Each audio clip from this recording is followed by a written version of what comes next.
যেমন ইব্রাহিম আলাইহিস সালাম বুঝাতেন মূর্তির সামনে খাওয়া দেখে বলেন আলা তাকুলু রে খা খা, যখন খায় না ফামালাকুম লা তানতাকুন, এই খাসো না কোথাও দেখি কষ্ট। আপনি ছেলেরে খাওয়া দিলেন, ছেলে খায়ও না, কোথাও খায় না, এখন কি করবেন? ইব্রাহিম আলাইহিস সালামের উম্মত তো কি করবেন? ফাদরাবা দরমাম দিলি আমি পিছে খা ছড়াই আসলাম, এক চোয়ার দুই চোয়ার চোয়ার দিতে দিতে মাথা টাথা ভাইয়া বুড়াটার গর্দানে কুঠার উঠায় রেখেছেন। নমরুদ এসে বলল মান ফাআলা হাযা বিআলিহাতিনা ইয়া ইব্রাহিম, হে ইব্রাহিম আমাদের ইলাহগুলোর সাথে কে কাম করেছে? তিনি বললেন না আমি করেছি। বলেন বাল ফাআলা কাবীরুহু,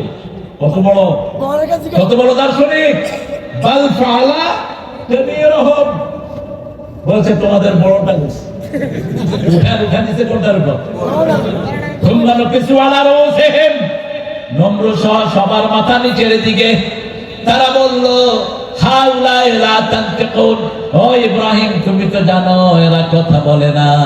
তিনি বললেন উফিল লাকুম আইফকান আলিহাতান দুনাল্লাহি তুরিদুন, আফসোস তোমাদের জন্য এই ভুয়াগুলিকে কেন ইলাহ বানিয়ে রেখেছো।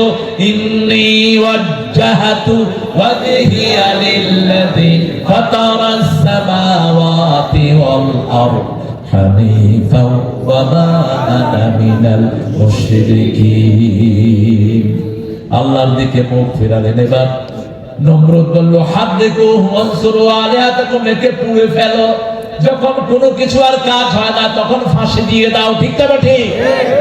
বাস হাদরিকু, আগুনে পুড়ে ফেলো। ইব্রাহিম একা ছিলেন, কয়জন? সুবহানাল্লাহ বলবেন না? একা একাই উম্মত।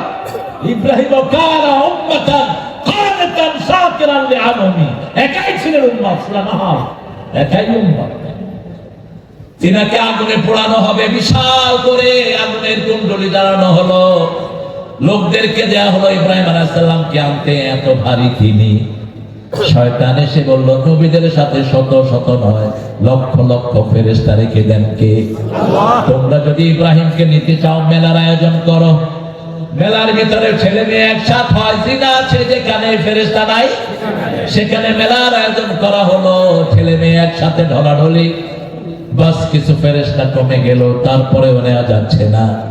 এবার ফেরেশতা আবার নমরুদকে শয়তান পরামর্শ দিল ইব্রাহিম আলাইহিস সালামের জামা খুলে ফেলো, কাপড় খুলে ফেলো।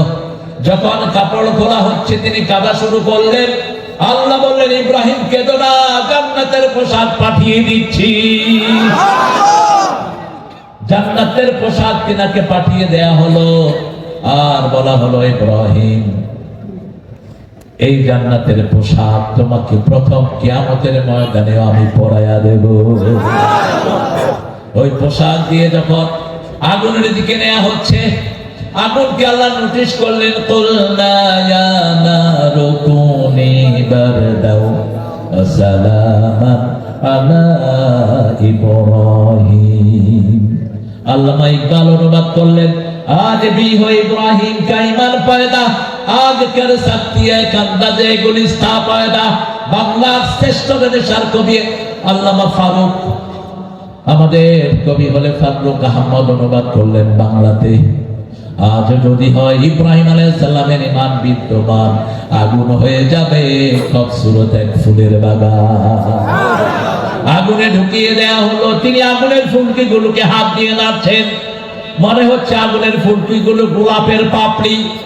এই অবস্থা দেখে নমরুদের মেয়ে পড়ছে লা ইলাহা ইল্লাল্লাহ লা ইলাহা ইল্লাল্লাহু ইব্রাহিম খলিলুল্লাহ।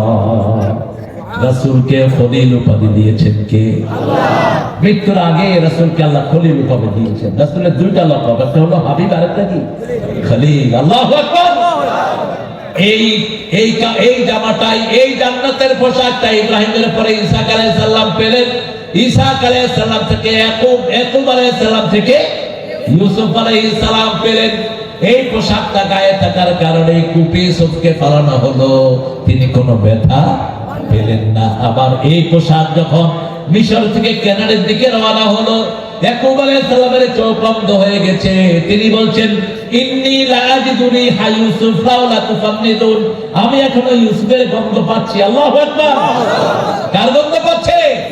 ইউসুফের গন্ধ পাচ্ছি। যখন এই জামা নিয়ে চোখের উপরে ছেড়ে দিল, সাথে সাথে দৃষ্টি শক্তি ভালো করে দিলেন কে? সেই আল্লাহ রাব্বুল আলামিন বলছেন তোমরা নামাজ হেফাজত করবা।